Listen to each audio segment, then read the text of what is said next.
So going off of what we talked about, the temperature and pressure of water vapor and modeled with the Antoine equation, there are a few real-world examples of one of which being in the kitchen cooking with a pressure cooker, because that takes the temperature and pressure of water vapor and uses it to an advantage.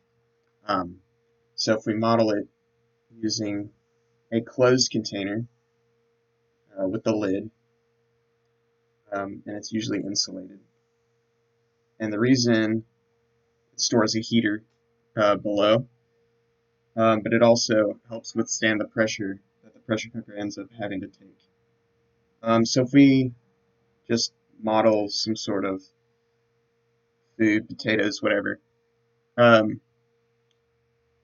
when heated and when cooked, there ends up being air vapor already, as well as evaporation from water and other liquids involved in the cooking process. The hotter this gets, um, if you recall from a first year chemistry or physics, look at temperature over pressure. As temperature increases, pressure increases. And this is because the molecules, which I'm representing as just the dots here, become more excited. And also, the hotter it gets, the more of this liquid, or liquid from a meat or a vegetable, will evaporate. And not only does this air vapor space become more dense, but it also becomes more excited. And as molecules um, are quicker and hit against the surfaces a lot harder, that causes an increase in pressure.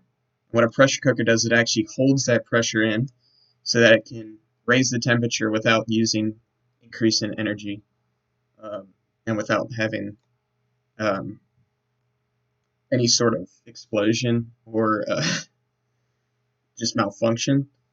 Um, and the way it can handle such high pressures is because it has a um, gas release valve um, or hole in it, so that it can safely and um, release a certain amount of steam as it needs, so that it can relieve pressure, so that the pressure cooker doesn't explode.